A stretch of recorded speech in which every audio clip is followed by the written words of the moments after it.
Bien, ahora sí estamos nuevamente. Disculpas por la demora, resolvimos un problemita técnico, aquí estamos de nuevo. Ros, te voy a pedir que vuelvas a presentar a, a José, por favor, para esta nueva transmisión y luego ya le damos la palabra. Ros, ¿estás por ahí? Ros, Sí, aquí estoy. Sole, ¿lo tenés? Sí, por favor, te escuchamos. A ver, aquí ando, aquí ando. Lo que, pero no veo a Horacio. Horacio. Que si lo puedes presentar, Rose. Ajá, vuelve a presentarlo, exacto, vuelve a leer su biografía. Me voy a presentar. Ok, perfecto. Es, es José Horacio. Es médico cirujano egresado de la Universidad de Carabobo, especialista en psiquiatría de la Universidad Central de Venezuela. Tiene una maestría en literatura venezolana y un doctorado en ciencias sociales con mención cultura de la UC.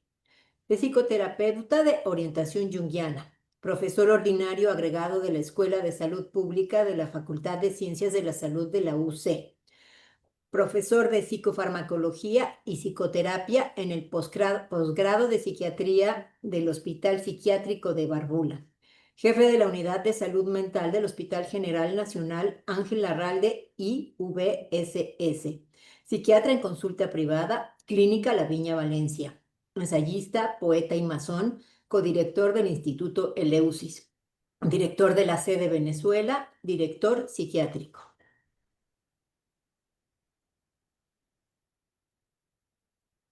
Bien, bienvenido, José, adelante. Gracias. Ya podemos hacia adelante, pues. Hay un hecho, algo tan simple como un celular y algo tan complejo como micrófonos, este, eh, monitores grandes y no llevamos a ninguna parte, sino con lo simple a veces, ¿no? Hay varios caminos, ¿no?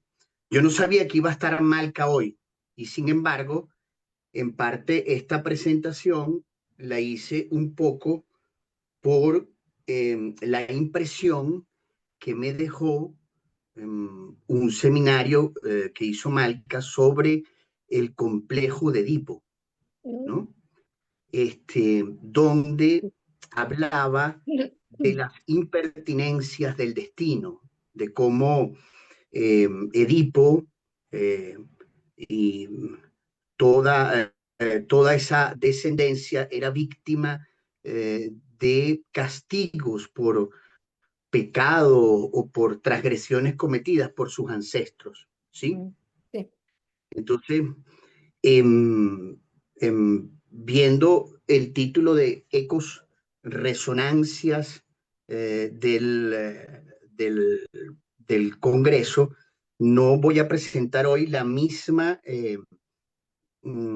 conferencia que estaba preparada para ese Congreso, precisamente porque es un eco, ¿no?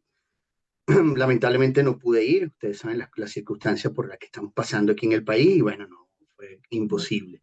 Sin embargo, hoy les traigo una conferencia bastante breve sobre los sueños y la muerte en la poesía de An José Antonio Ramos Sucre y Leopoldo María Panero.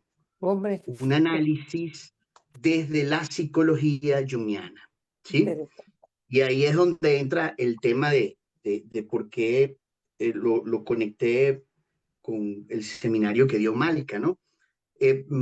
José Antonio Ramos Sucre es un poeta venezolano que nace en 1890 y fallece en Ginebra en 1930, cuando se quita la vida ya.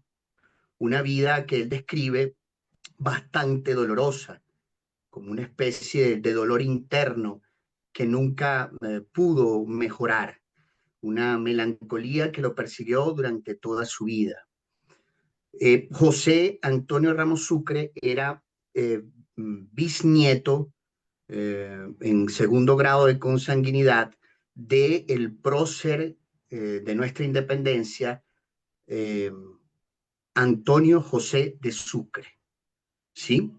Todos sabemos que Antonio José de Sucre fue un prócer cuya vida, ¿verdad? Y cuyo destino estuvo signada por la tragedia, por la gloria y la tragedia, ¿sí? Que a pesar de haber libertado varias naciones en Latinoamérica, la gran batalla de Ayacucho la lleva eh, el mariscal de Ayacucho, por eso se le llama a Sucre el gran mariscal de Ayacucho, que le brinda parte de la libertad a la Gran Colombia en sus batallas, además que era como que el consentido del libertador Simón Bolívar, eh, cae herido y pierde o queda manco de un brazo, ¿sí? Queda como inválido. Y en las cartas que él hace a su general, a su líder, era que estaba viviendo en la profunda pobreza y que además su familia en Caracas, disculpen, en Sucre, estaba viviendo en la profunda pobreza. Hay varios libros sobre la biopatografía del gran mariscal de Ayacucho, así como hay también varias mm, aproximaciones a la psique de José Antonio Ramos Sucre, el poeta, que es el que ustedes ven allí, ¿sí? Un poeta bastante sensible, que queda huérfano y es criado por un padrino que es cura, que a pesar de ser muy rígido con él, lo introduce en las letras, ¿verdad? Un carácter muy delicado, quizás un tanto afeminado, bueno, pero que termina siendo cónsul de Venezuela o de los Estados Unidos de Venezuela en Ginebra, donde, bueno, allí fallece trágicamente, ¿no? Su poesía ha sido recolectada de muchas formas o de muchas maneras. Eh, yo tengo aquí una edición de la Biblioteca de Ayacucho, ¿verdad? Ramos Sucre titula gran parte de sus poemas como arquetipos, el jugador, eh, el malcasado, el protervo, las suplicantes, el entierro, etcétera, ¿no? Tiene una prosa bastante innovadora para su época, además de que usaba muchos neologismos, ¿sí? En la psiquiatría, para nosotros los neologismos, eh, más que elementos de los géneros literarios que lo pueden enriquecer, son síntomas psicóticos que aparecen en la esquizofrenia, que no es lo que vamos a ver acá, ¿no? En el otro extremo tenemos a Leopoldo María Panero, ¿verdad? Español, que nace en 1948 y muere en el 2014, también con una historia bastante particular, un padre poeta franquista, ¿no? Una madre también poetisa y unos hermanos también intelectuales. Hay una película famosa en España, Malcana los puede decir más, en Desencanto, 1976, el ¿no? desencanto, el El desencanto. desencanto, ¿no? Es Leopoldo María. curioso, Horacio, si me permites, la Claro, sincronicidad, porque todo. has nombrado que era, bueno, que no esperabas que estuviera aquí, y nombras a Leopoldo Panero, el padre, era muy amigo de mi abuelo. Wow, Era muy amigo de mi imagínate. abuelo, sí. Y siempre es un nombre que siempre circuló en la familia. De hecho, tenía algún poema de él inédito, que la verdad que no sé dónde, qué ha pasado con ellos. Pero bueno, lo quería decir porque tiene su... Sí, Se hizo la película esta hace años, los hijos hicieron esta película donde analizaban la figura del padre, demoledora, muchos aspectos. sí. Y bueno, Leopoldo María Panero fue diagnosticado con una esquizofrenia y estuvo institucionalizado gran parte de su Sí, vida, ¿no? sí, sí. En el famoso, eh, en el psiquiátrico de Santa Cruz de Tenerife, ¿sí? Ajá. Que está a escasas cuadras donde nace mi padre. Y él lo renombra en su poesía como el manicomio de Mondragón, ¿sí?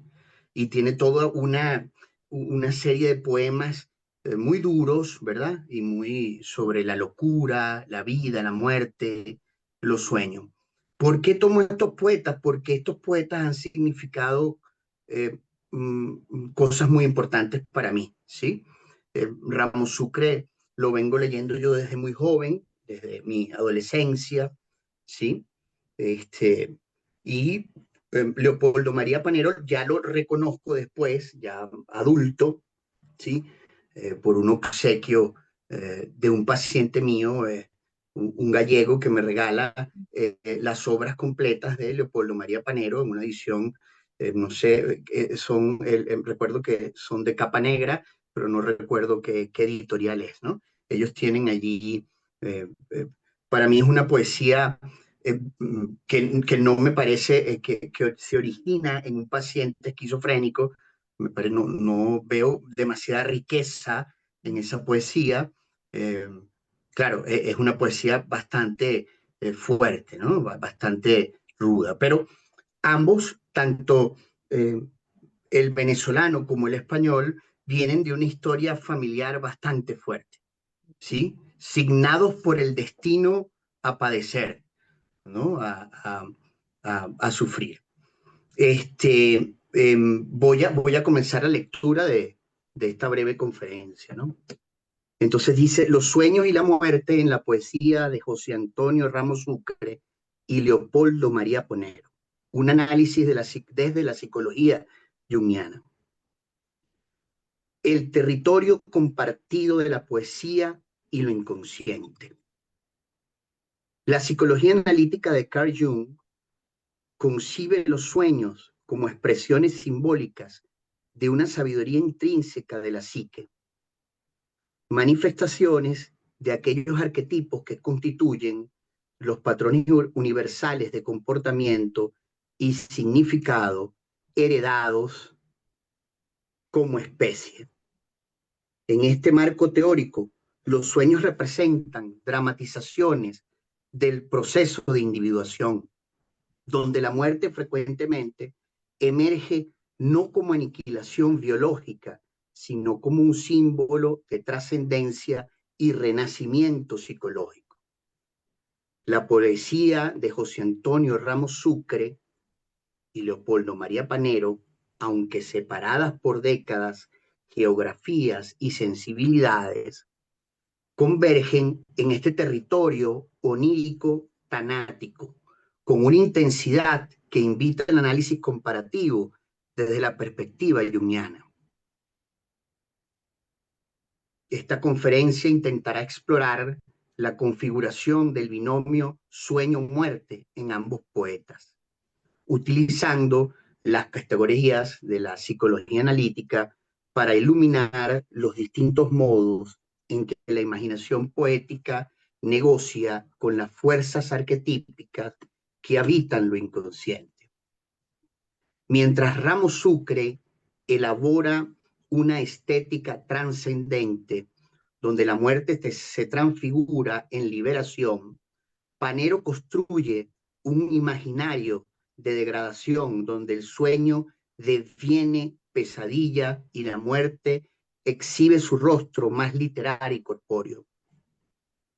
A través de este análisis procuraré demostrar cómo ambos poetas, desde sus respectivas constelaciones de complejos, encarnan diferentes aspectos del arquetipo de la muerte y su relación con el proceso creativo. José Antonio Ramos Sucre, el sueño como espacio de trascendencia y la muerte transfigurada. La poesía de Ramos Sucre construye sistemáticamente un paisaje onírico que funciona como territorio de evasión y transfiguración. En su poema Sueño, el hablante poético nos introduce inmediatamente en una dimensión post-mortem que coincide con el espacio del ensueño. Mi vida había cesado en la morada sin luz, un retiro desierto, al cabo de los suburbios. Esta morada sin luz constituye un límite espacial simbólico donde cesa el mundo consciente y comienza el reino del inconsciente. El viaje que emprende el hablante viajaba después en dirección ineluctable entre figuras tenues, abandonando a las ondulaciones de un aire gozoso. Evoca aquellos sueños arquetípicos que, según Jung, preceden transformaciones cualitativas de la psique.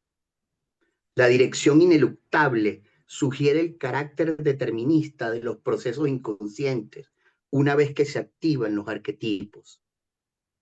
El paisaje resultante está marcado por una cualidad atemporal y espacial. Aquel paraje estaba fuera del universo y yo lo animaba con mi voz desesperada de confinado. Esta dimensión extrauniversal corresponde a lo que Jung denominaba inconsciente colectivo, el estrato profundo de la psique compartida por toda la humanidad, donde residen los arquetipos en estado puro, anteriores a cualquier personalización. La voz desesperada del confinado podría interpretarse en clave junguiana, como el ego que toma contacto con esta realidad abismal y trata de integrarla a la conciencia. La muerte como proceso de individuación y signo de liberación en Ramo Sucre. La muerte raramente presenta el carácter siniestro o terminal. Antes bien, se revela como umbral iniciático y metamorfosis liberadora. En Preludio, poema de Ramo Sucre, el hablante poético expresa: yo quisiera estar entre vacías tinieblas, porque el mundo lastima cruelmente mis sentidos y la vida me aflige. Impertinente amada que me cuenta amarguras. Este deseo de disolución en las vacías tinieblas no es mero nihilismo, sino anhelo de regresión al útero arquetípico, a ese estado indiferenciado previo a la conciencia que Jung asociaba con la noche oscura del alma que precede a la renovación. La muerte se personifica en figuras que mitigan su carácter terrorífico.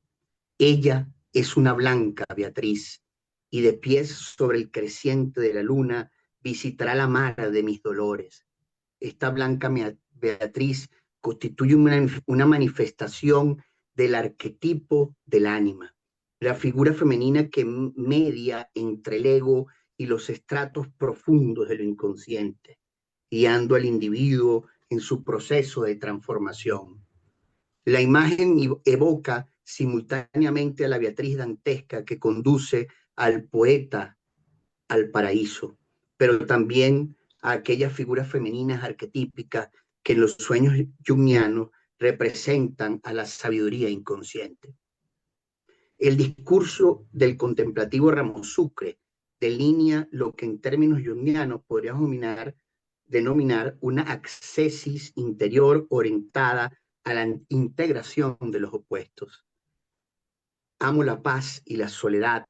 Aspiro a vivir en una casa espaciosa y antigua donde no haya otro ruido que el de una fuente. Este espacio de recogimiento simboliza la psique individual en su camino hacia el equilibrio.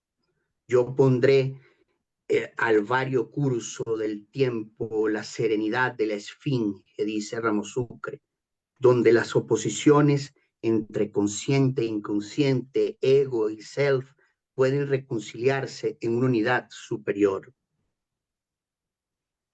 Vamos a ver ahora a Leopoldo María Ponero. La destrucción onírica y la muerte como instinto. El sueño como espacio de transgresión y degradación. Frente a la dimensión trascendente en Ramo Sucre, Panero construye un imaginario onírico descentrado y transgresor, donde el sueño deviene pesadilla lúcida y espacio de pulsión tanática. En Sueño de una noche de verano, el poema comienza con una imagen que une erotismo y destrucción, Los hombres del Viet son tan hermosos cuando mueren, el agua del río lamiendo sus piernas, hacía más sexual su ruina. Esta asociación entre muerte y erotismo, belleza, configura lo que Jung identifica como la sombra, el aspecto oscuro y reprimido de la personalidad, que emerge con la fuerza destructiva del inconsciente. El paisaje onírico de Panero está dominado por fluidos corporales y una sexualidad desublimada. Cito, hoy que en el lecho sin árboles ni hoja, con tu lengua deshojas el árbol de mi sexo y cae toda la noche el semen como lluvia. Este simbolismo orgánico degradado representa la inversión del proceso de sublimación que Jung consideraba esencial para el desarrollo psíquico, donde Ramos Sucre espiritualiza el cuerpo, Panero corporiza el espíritu, en lo que parece una identificación regresiva con los aspectos instintivos del inconsciente.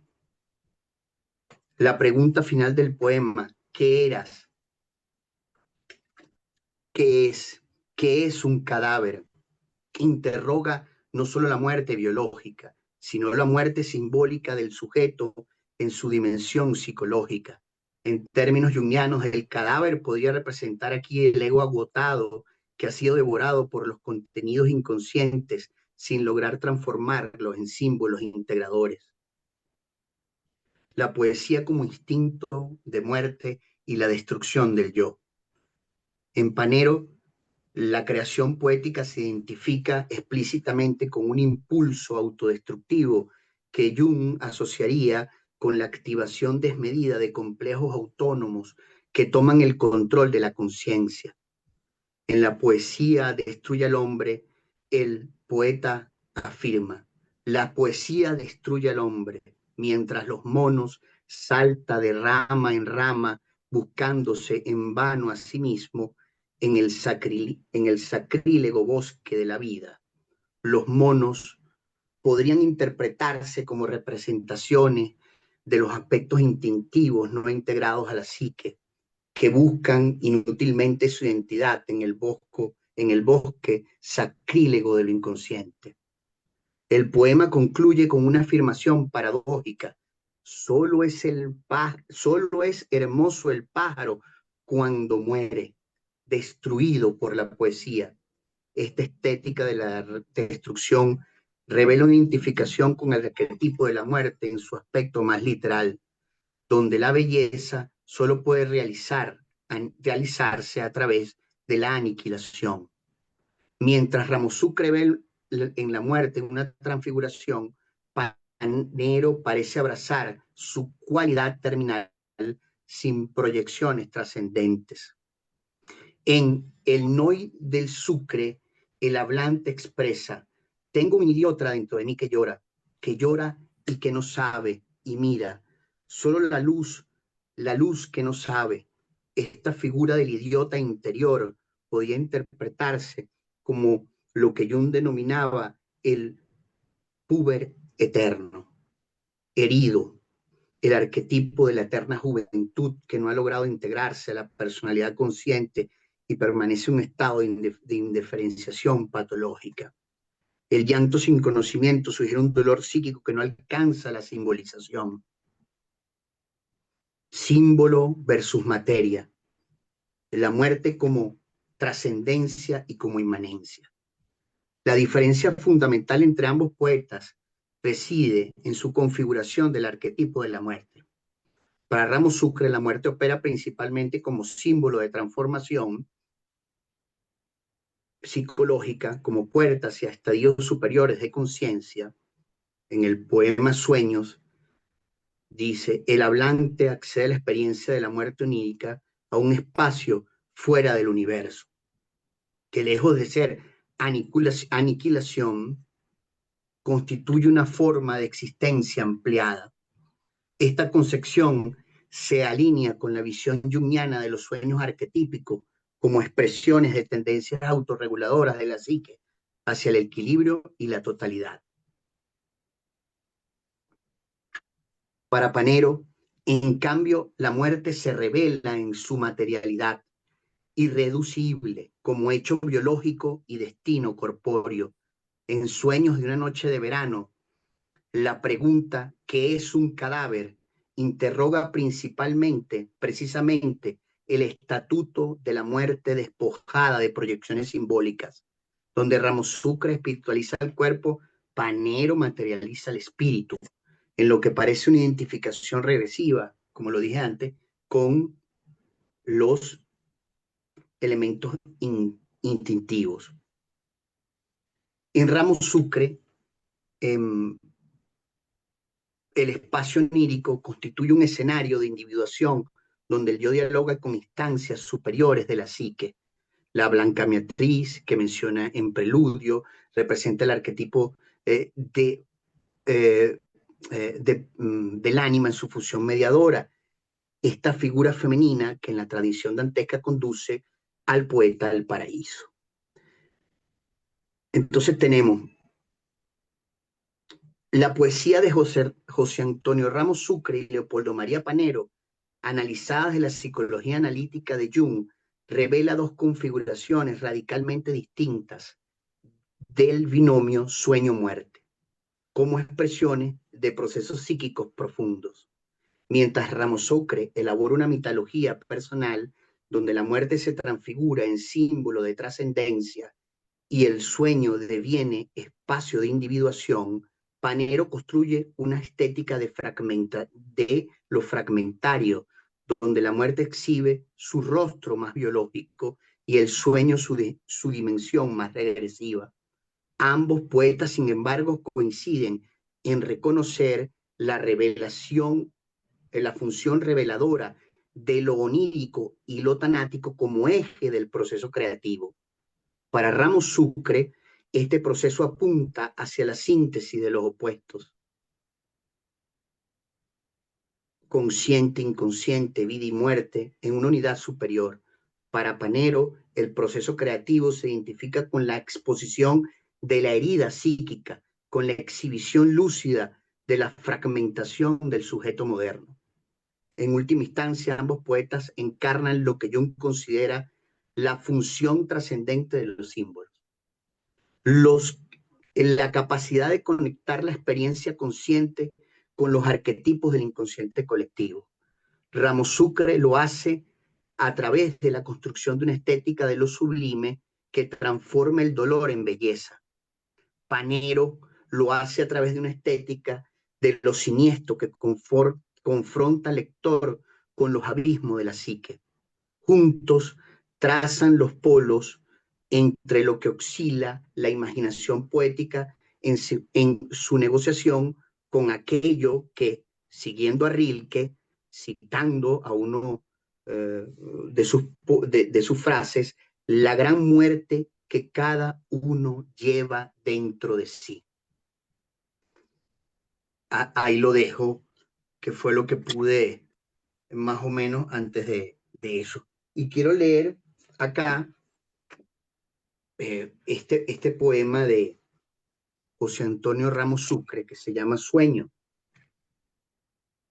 Mi vida había cesado en la morada sin luz, un retiro desierto, al cabo de los suburbios. El esplendor débil, polvoso de las estrellas, más subidas que antes, abocetada apenas el contorno de la ciudad, sumida en una sombra de tinte horrendo. Yo había muerto al mediar la noche, en trance repentino a la hora misma designada en el presagio. Viajaba después en dirección ineluctable entre figuras tenues, abandonando a las ondulaciones de un aire gozoso, indiferente a los rumores lejanos de la tierra. Llegaba a una costa silenciosa, bruscamente sin darme cuenta del tiempo veloz. Posaba en los suelos de arena blanca, marginado por montes espinados de cimas perdidas en la altura infinita. Delante de mí callaba eternamente un mar inmóvil y cristalino, una luz muerta de aurora boreal, nacida debajo del horizonte, iluminada con intensidad fija el cielo sereno y sin astros. Aquel paraje estaba fuera del universo y yo lo animaba con mi voz desesperada de confinado. Ahí está, pues. Ramos Sucre y Leopoldo María Panero.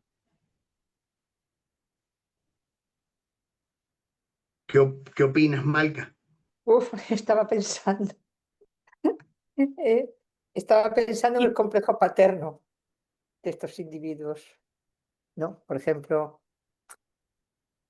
estaba pensando en el hijo, en los Panero, porque en realidad los dos hijos que Sí, tenía sí, y Michi también, ¿no? eran poetas, creo que también, pero los más más son, me parece que Luis o Juan Luis y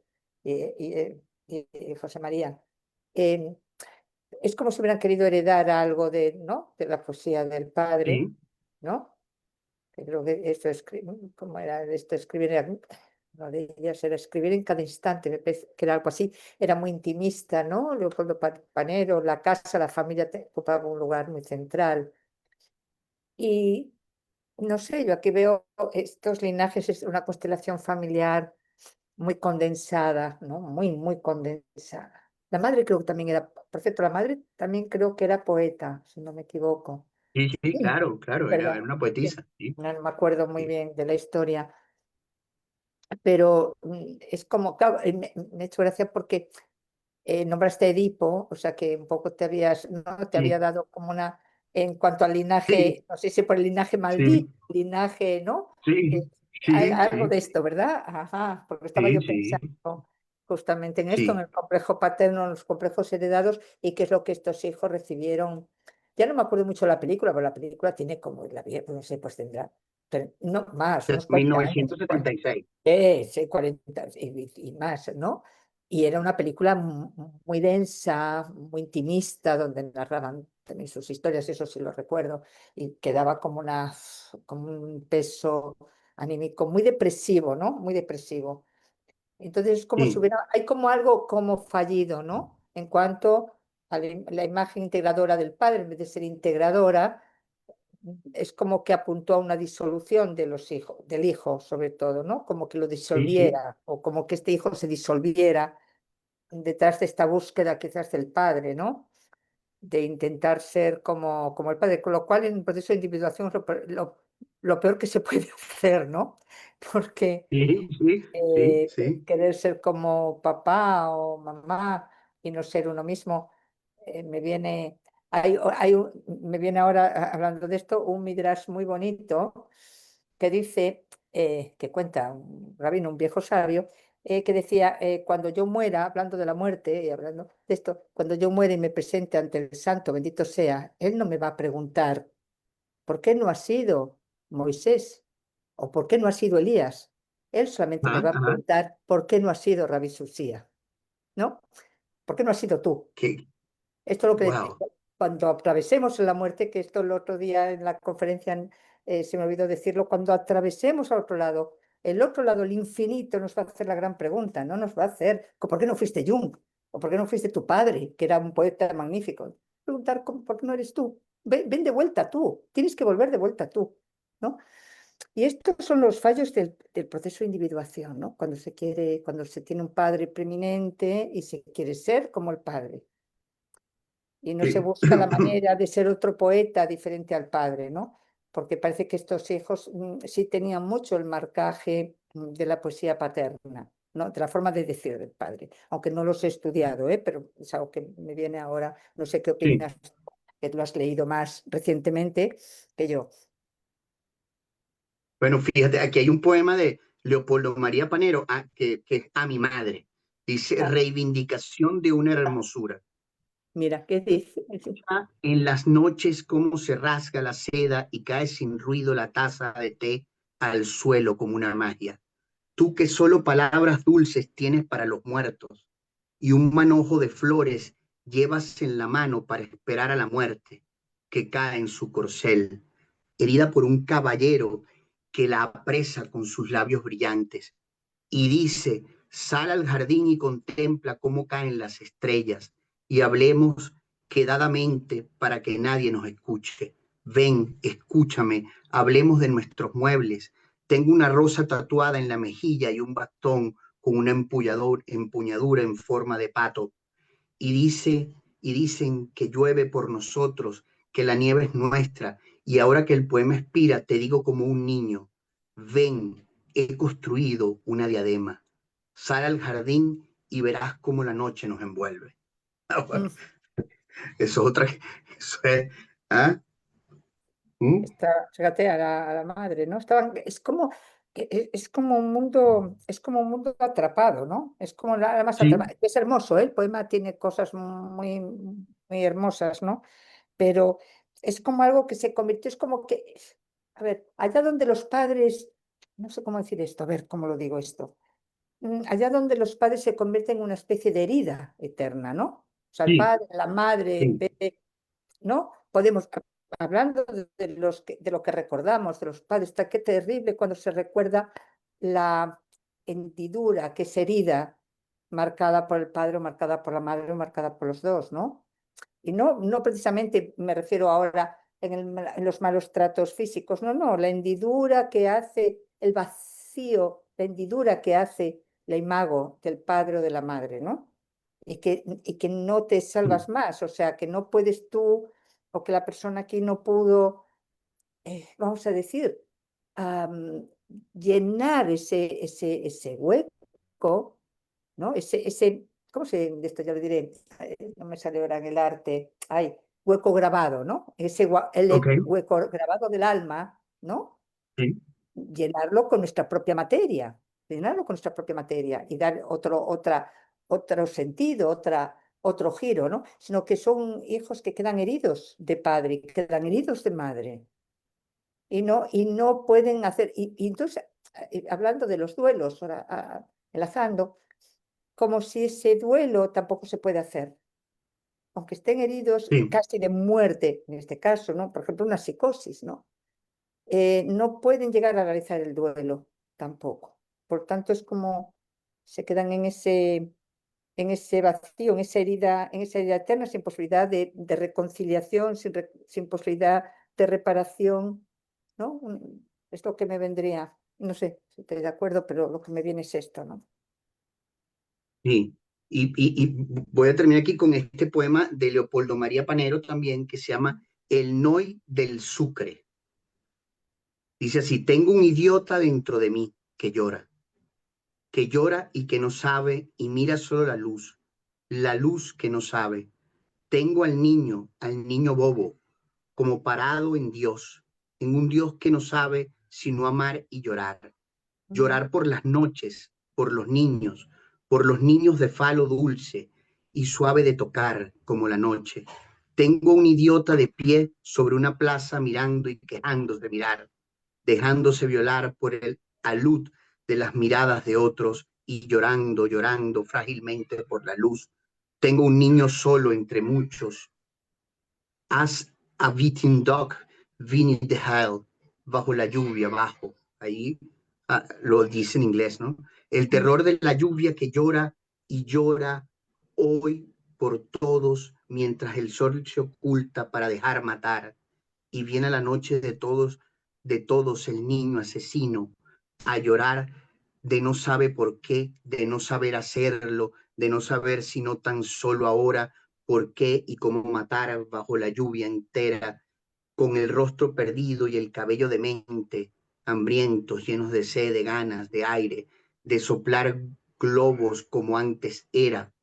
Fue la vida un día antes de que allí, en la alcoba de los padres, perdiéramos la luz. Fíjate, tal cual, ¿no? Tenía serios problemas.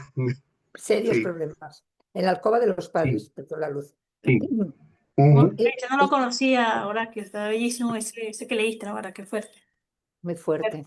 Perdió la luz en la alcoba de los padres. Los padres, exacto. Sí, ¿No? O Y yo sea, sí, pensaba en esta imagen de la Beatriz que comentas en Preludio, el sí, poema de Antonio Ramos Sucre.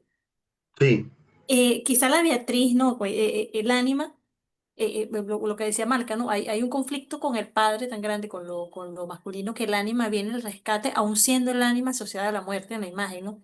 movimiento, sin Sí, uno, molesto de la realidad, dice él. O sea, necesita detenerse, necesita sí. escucharse, necesita sentirse. Y la muerte es esa feminidad Mm, que lo recibe. mm, Pero porque pensaba un poco lo que decía Nati en la ponencia anterior de que el Esquigal necesita gritar, ¿verdad? Y a veces no se le deja, ¿no? La rabia, el dolor. La melancolía de Sucre necesita esa contención femenina, del ánima, pues, el ánima, la vuelta a la vida y la venda muerte. mm, Claro, pero también ahí el anime lo rescata siempre, Lo porque rescata, él sí, lo rescata. tiene una prima con el cual tiene una relación Exacto. epistolar toda la vida, medio, bueno, pero nunca llega a ser incestuosa, pero sí hay como, eh, bueno, muchos dicen que Ramos Sucre era homosexual, pues, ¿no? Eso nunca estuvo claro porque nunca tuvo pareja. Hay como una discusión, sí, no Sí, estaba. pero era un tipo muy conectado con esa feminidad, pues, era como muy ánima, pues, ¿no? Estaba muy inmensamente por ahí y toda su poesía eh, habla de eso, del dolor, de la muerte, de la herida, de lo fragmentado, de la cicatriz, del volver, del regresar, el autoexilio, el viaje de vuelta inconcluso. Y yo hace como 20 años yo hice un artículo para el periódico aquí, de estos artículos culturales, donde yo hice como una especie de autopsia, pero de los libros que se encontraron eh, mm, en la habitación de Ramos Sucre. O sea, los libros que se encontraron en la habitación de Ramos Sucre en Ginebra cuando fue la policía, ¿no? Bueno, ahí estaba Rilke, estaba Charles Baudelaire, estaban todos los poetas malditos franceses, ¿no? Pero también estaba la Biblia y estaba como decir, un diccionario médico donde él revisó los hidratos de cloral, que fue lo que él tomó, ¿no? Em, de, em, lo bueno de Leopoldo María Panero es que mm, independientemente de la institucionalización y que hubiese estado hospitalizado tanto tiempo, es que nunca dejó de producir poesía, jamás. O sea, él escribe poesía hasta su muerte, mm, ¿no? En el 2014, cuando fallece, escribe su último poemario, pues. Entonces, esa conexión con la vida la hace a través de la poesía, ¿no? De ese mundo onírico, ¿verdad? Mm, que es la psicosis, ¿no? Que es mm, como un sueño continuo, inagotable, donde no hay despertar, ¿no? Quizás, mm, sí, ¿no? Claro, muchos lo podemos ver como poéticamente, pero realmente es un sufrir, pues, sí, el sufrir terrible, psicótico, ¿no? terrible. Mm, Que no hay que banalizarlo, ¿no? Ni hay que... La melancolía de Sucre, sí, llamarlo Sí, melancolía, exacto. ¿no? Carácter melancólico. mm, Claro, Sucre era más desde la Panero, depresión, sí, desde sí, Sucre más Panero melancólico, Panero más. más psicótico, pues. esquizo, Ajá. más, sí, Panero es Sí, mucho más Sí, fragmentado, Panero ¿no? Está es, más sí, roto, fuerte, roto, sí. El otro está más es roto. melancólico, Sucre es Eh, melancólico. eh, pero fíjate que a pesar de eso, Panero muere por complicaciones del fumar y él tenía hospital día, lo iban a buscar muchos poetas y lo sacaban y lo regresaban en la noche al psiquiátrico, ¿no? Uno de los últimos documentales lo hizo eh, Enrique Bunbury, que es el cantante de Héroes del Silencio, que ahorita vive en México. Él tiene lo buscan en YouTube, Bunbury y Panero, y él lo saca y lo entrevista, ¿no? Y a pesar de eso hay una gran lucidez, claro, ahí el lenguaje propio del esquizofrénico, ¿no? Un tanto deteriorado, pero sin embargo, nunca se llegó a matar, pues. O sea, mm, la opción, verdad. a pesar de la opción eh, de, porque todos los poemas hablan del matar, del degollar, de la autopsia, del cadáver, de esto, porque cada vez fue profundizando en eso. Nunca pensó en matarse, por lo menos, Nunca hizo o no lo pasaje al hizo. acto, que se llama. No hubo pasaje Exacto. al acto. En cambio, Ramos Sucre no lo peló, pues. O sea, Ramos Sucre lo venía diciendo desde de toda su poesía y bueno, hasta que lo hizo. Pues, ¿no? Hasta El que dolor de la existencia fue insoportable, pues, ¿no? ¿No? Pasó al acto. él pasó al acto. Entonces, Interesante. em, em, la intención mía era presentaros estas diferencias, ¿no? Pero integrar estos opuestos, ¿verdad? Estos arquetipos, utilizando eh, lo que se aprende desde la lectura del Jung, pues, ¿no? Ahora que hay una pregunta en el chat, dice, dice, ¿se puede decir que era nihilista? Mira, Bien, Lo pregunta, dice VA, no tiene nombre, Sucre. VA. Si Sucre era nihilista. bueno, no ideológicamente, pues, o por lo menos filosóficamente no era nihilista, ¿no? Lo que pasa es que el nihilismo a veces es malentendido con esa necesidad ¿cómo es? Del suicidio. Nietzsche es otra cosa, pues, ¿sí? O el nihilismo. Sería más Mailander, Philip Mailander. Philip Mailander es un nihilista desconocido o que no fue adoptado por vamos a decir, por el establishment. Philip Mailander decía que el hombre lo creó Dios, pero ¿cómo lo creó? Suicidándose. Cioran también hablaba de esto, ¿no? Cioran, Cioran. exacto, ¿no? Cioran, ¿no? Emil Cioran, ¿no? Sí, tremendo. Pero no había o sea, no lo catalogaría como nihilista, pero el nihilista, si bien el nihilista es un transgresor de los valores burgueses, pues, ¿no? De la, verdad que la gente relaciona el nihilismo de Nietzsche con el suicidio. Y lo menos que hacía Nietzsche era pensar en suicidarse, ¿no? Sería más Philip Mailander, ¿no? Por ahí lo tengo en PDF, el que esté interesado en leerlo. Sí, se lo puedes compartir a través de Leusis. Sí, claro, claro. Muy bien, muy interesante. Voy a apuntarlo por aquí.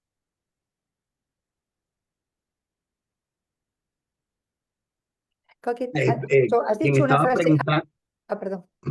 no, di nada Ah, mal, más. no, que había apuntado aquí alguna cosa. Espérate, que decías. No. Creo que te referías a. Bueno, ahora se me ha mezclado. No, una frase, lo de como que la imaginación poética, cómo negocia, ¿no? con las fuerzas psíquicas que pueblan lo inconsciente, ¿no? Es Sí, decir, la pregunta sería si puede negociar. No sé, ¿puede negociar siempre o no?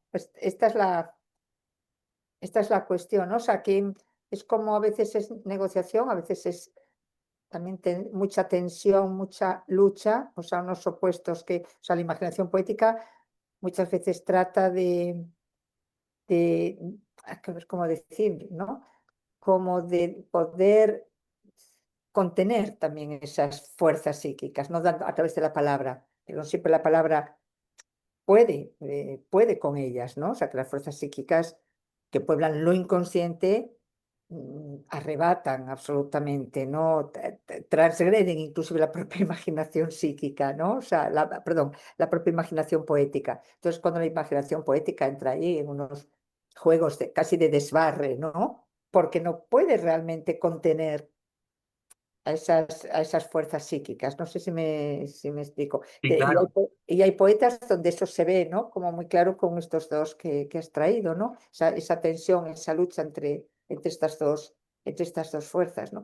Sería algo para ver, ¿no? En todos las poesías y tal. Yo el otro día que en mi conferencia traje también a un poeta que a mí me gusta mucho, que era al final de mi de mi ponencia y de mi escrito que está ya publicado, que es Juan Ramón Jiménez, que también es Claro, un psicótico, pero en Juan Ramón la imaginación poética puede perfectamente describir las fuerzas psíquicas. O sea, por ejemplo, el poema que termina mi conferencia es el de Yo no soy yo, que soy aquel que va a mi lado sin yo verlo, el que a veces voy a wow, ver y el que a veces olvido, el que pasea a mi lado, espera, el que se alza sereno cuando lloro, aquí me faltan dos frases, hay otra frase, y termina, el que quedará en pie cuando yo muera. wow. Claro, ahí Juan Ramón era impresionante, como cuando decía, inteligencia, dame el nombre exacto de las cosas, que por mí vayan todos los que no las conocen a las cosas. Es sublime total. Y estaba loco, loquísimo, estaba psicótico, perdido, ¿no? En cambio, en ese mundo interior, ay, el tira la piedra de hoy. Este también lo tengo en diferentes conferencias porque tira la piedra de hoy, olvida y duerme, que si es luz, mañana la encontrarás junto a la aurora hecha sol. Mm, O sea, Juan Ramón resuelve la tensión psíquica a través de la poesía.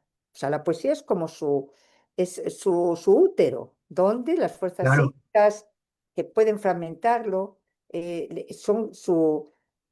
se crían ahí, son como hijos. Entonces, sus poemas son hijos al final, ¿no? Y además hijos que son trascendentes, porque, por ejemplo, el de la tira la piedra de hoy, olvida y duerme.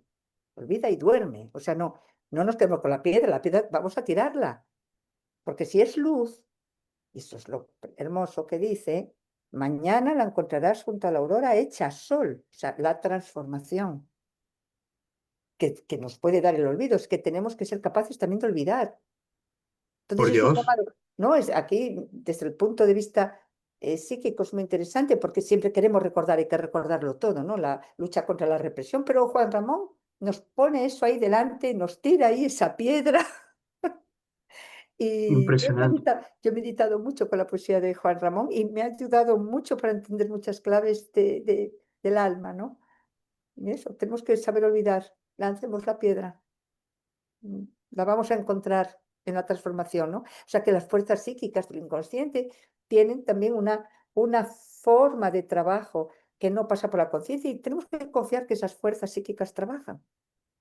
Y entonces son Sí, diferentes formas, son psicóticos, pero de diferentes, ¿no? Dan una solución distinta. Os Eh, recomiendo mucho a Juan Ramón. con lo que Perdona. decían, me acordé de Funes el Memorioso de Borges. Exacto, Ese exacto. cuento de Borges, ¿no? Que es un señor que va a visitar a otra persona que se llama Funes y es conocido porque lo recuerda todo. Todo. Llega a la casa de Funes, Funes vive en un cuarto negro, sin luz prendida, sin nada. Y el hombre le pregunta, ¿por qué vives así? Funes le dice, porque recuerdo todo. Si me miras, recuerdo cada mirada que hace. Si hablas, recuerdo cada palabra que dices. Si leo un libro, recuerdo cada palabra. No puedo olvidar. Y eso me Ujú, aturde, ¿no? ujú, Entonces, exacto, es exacto. verdad, la capacidad de olvido es una bendición Una también. bendición. Es una bendición. No todo es claro, siempre. Raquel. la poesía es que, poniendo así recordando la cocina de mi madre, es como una olla de presión, ¿sí? Pero llega un momento en que eso va, eso sale. Entonces me vienen poetas, hay una poetisa venezolana, fallecida también, que se llama Hani Ossoff, se me viene también Paul Celan, ¿no? Ujú. Este, que em, em, em, em, Paul Celan también tenía esa capacidad impresionante de Jiménez, ¿no? Sí. Eh, Ujú. Si os eh, interesa en algún momento, eh, el traductor a lengua española de Paul Celan, más importante, es muy amigo mío, vive en Barcelona. wow, wow, Estaría encantado si wow, se lo pedimos, si nos quiere dar un día una charla por sobre Dios, Paul Celan, si os interesa. por Dios. Es muy amigo. Es uno de mis grandes poetas. Eso Mm. está, ¿ah? Él es el Yo tengo las obras, traductor. logré conseguir las obras completas de la editorial Trota hace un par de Sí, años, ¿no? Una delicia, ¿no? Paul sí, Celan. sí. Pero esa función, Malca, puede agotarse, o sea, el poeta puede agotarse. Mm, ¿Te refieres a la función de la imaginación poética? Es decir, la imaginación Sí, como función. sí, Una pregunta. Yo creo que depende de cada persona. O sea, yo creo que la imaginación poética, el que la tiene, esto es como el duende que decía nuestro querido también, oye, va de poetas contigo, de García Lorca, ¿no? El duende, el que tiene claro, el claro. duende, no se la va a agotar nunca, no se la va a agotar, no se agota el duende. El duende se presenta o no se presenta, pero no se agota, ¿eh? La cuestión es después según qué personas y según cuál sea la verdad de cada persona, ¿no? A la hora de, de vehicular la imaginación poética al servicio de la expresión de sus fuerzas psíquicas, ¿no? Es decir, desde dónde lo hace cada cual, es lo que va, más que se agote, se puede, ¿cómo diríamos? Se puede cerrar la puerta, ¿no? Ok, O ok, o que el duende se va a esconder, porque el duende es verdad. El duende es verdad, el que lo tiene, lo tiene. Es verdad, no se puede inventar. Técnicamente puede parecer que se hace un movimiento, es como una bailaora, ¿no? Se hace un movimiento según cómo él puede inventar o imitar una forma técnica, pero no va a ser su duende. El duende te entiendo. pone un escalofrío por la espalda, es dionisíaco total, ¿no? Es que te atraviesa. Y, y para que se presente tiene que haber verdad, porque tiene que permitirse a través a nivel del yo una entrega de la disposición yoica. Tiene que haber Ok, una entrega. Tiene que haber, decir, aquí yo como Inanna, ¿no?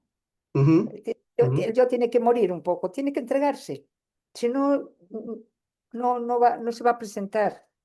Y entonces a veces, claro, también ocurre que según qué personajes, como son los paneros tenían como, a mí, desde ojo, desde mi punto de vista, ¿no?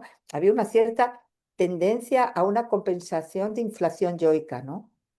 Es ok, decir, al tiempo que había, lo que yo me pareció en su día, que a lo mejor veo ahora otra vez el desencanto, lo leo y a lo mejor cambio la perspectiva, pero mi sensación era que detrás de todo ese mundo, ¿no? que se fragmentaba, la sobrecompensación estaba eso en la inflación del yo intelectualizado, ¿no?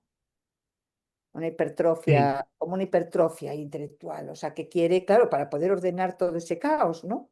Entonces, claro, entonces genera un problema con respecto al tema del arte, ¿no? Es como algo que se O sea queda que, como, me parece. sí, o sea que pudiésemos decir que el poeta nace, no se hace, ¿no? Exacto. A ver, son las dos cosas. Yo creo que, como decía Picasso, ¿no? Dice, ¿usted cómo es que siempre está tan inspirado? Y dice, no, a mí no es que yo esté inspirado, es que a mí la inspiración me pilla siempre trabajando. O sea, que- y es verdad, él a las 7 de la mañana estaba dando pinceladas en los lienzos en su estudio y unos le servía en en ese movimiento en el que claro, algo tienes que entregar, algo tienes que sacrificar para que venga la inspiración, o venga la musa al poeta, o venga la inspiración al pintor, ¿no? Tú has de disponer de tus brazos y tus manos y tu lienzo. Dice, aquí estoy, esta es mi verdad, ¿no? Renuncio a querer aquí hacer monadas y voy a ver si algo atraviesa, algo aparece por aquí, algo transita, ¿no? Entonces, esta frase siempre me encantó. No, es que yo esté siempre inspirado, es que a mí la inspiración me pilla siempre trabajando. Ah, la inspiración es esa. Son las dos cosas, pues esto es igual, ¿no? Esto es igual. Tenemos una pregunta en el chat. Dice BA, ¿qué sucedería si un poeta resuelve sus complejos en análisis? ¿Cómo? A ver, ¿Qué ¿dónde está? sucedería ¿Qué sucedería si un poeta en análisis si un poeta... resuelve sus complejos en análisis? Ah, Me imagino pues que él ahí. quiere que se responda que deja de escribir poesía, porque lo conozco ese niño. No, Él no quiere que debería. digamos, él dejaría de escribir poesía. Yo cuando he No dejaría, trabajado yo con, que lo retomo. yo cuando he trabajado con es curioso porque el tema de artistas en mi clínica aparecen bastantes, o sea, diferentes, desde diferentes puntos de vista, escritoras, escritores, gente del teatro, y muchos con crisis, o sea, cuando se enfrentan a Ujú. sus complejos puede aparecer la crisis creativa, que es cuando entonces entran en desesperación, o bien no escriben, o bien no pintan, o bien no pueden actuar, o bien no pueden tocar, ¿no? Es decir, es como la paralización, ¿no?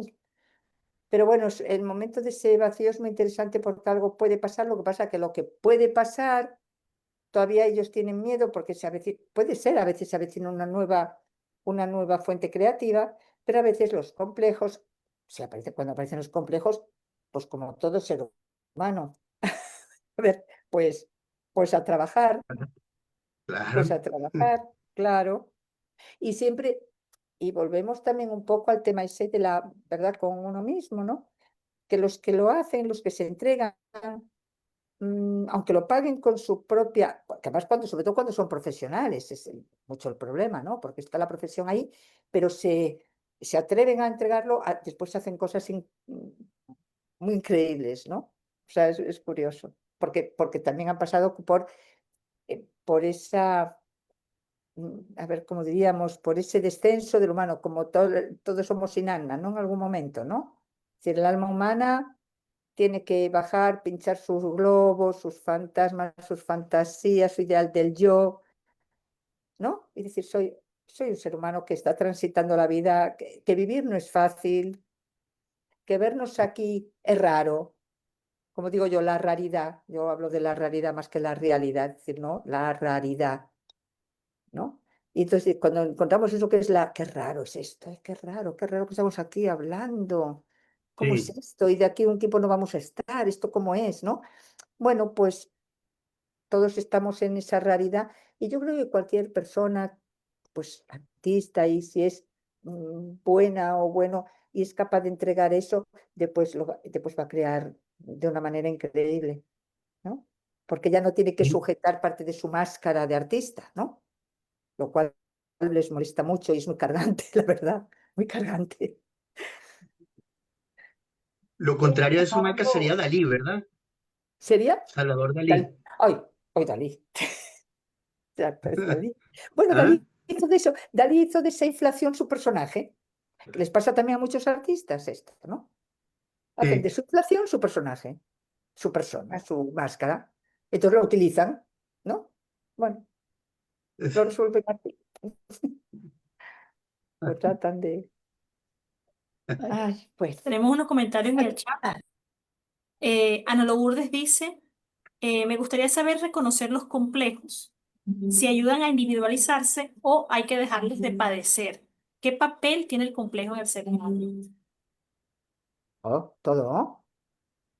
Los que somos seres complejos, si no seríamos simples, simplones, nos habríamos acabado. A veces cuando pasa a veces que vienen, cuando viene el analizante o la persona que empieza una terapia, yo qué sé, a los 2, 3 meses, se le pasan todas sus angustias, sus ansiedades, ¿no? Los primeros, ¿no? El primer momento de mejoría. Y dice, es que ya no, yo como estoy bien ya no sé qué más contar.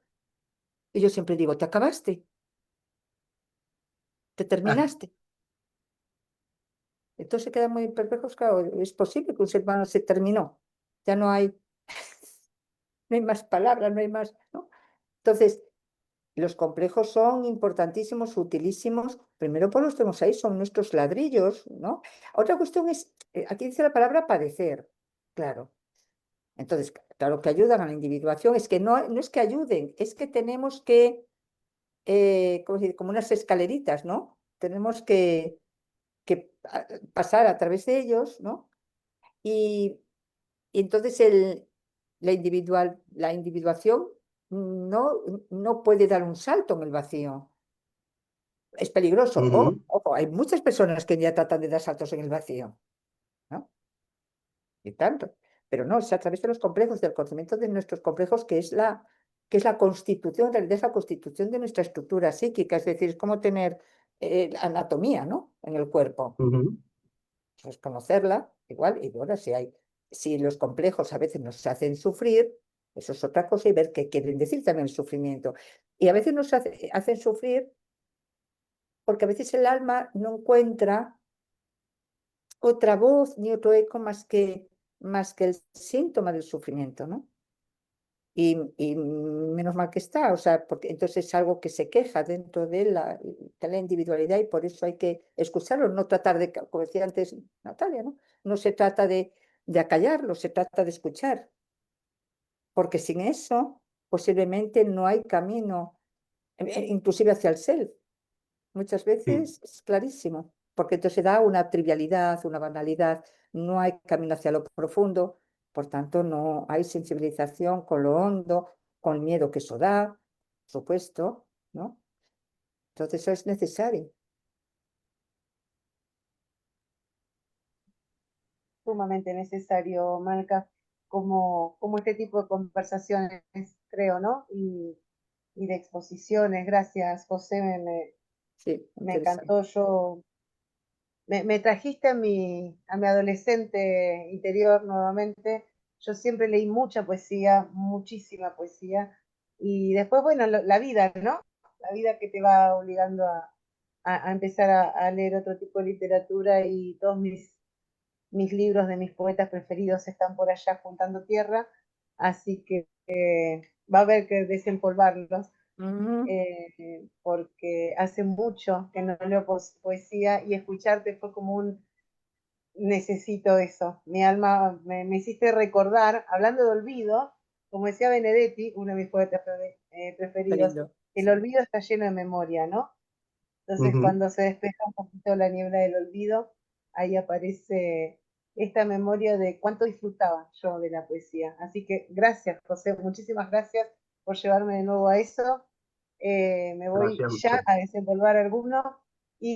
Bueno, Malca, gracias. Como siempre es un placer escucharte, tus aportes, todo. Sole, Ros, Lupita, gracias por acompañarnos en A esta tarde todos. también. Les recordamos a todos que estas jornadas continúan el próximo sábado con más ecos, resonancias y amplificaciones del primer Congreso de Psicología Analítica que organiza el Instituto Eleusis, y que ya está programado el próximo que se va a llevar a cabo en la ciudad de Lima, Perú. Así que un abrazo muy, muy grande para todos. Buenas Y nos noches. vemos. Buenas Un noches, gusto. chao. Chao, hasta luego. Chao, chao a Chao, todos. Noche. Placer. Alejandra.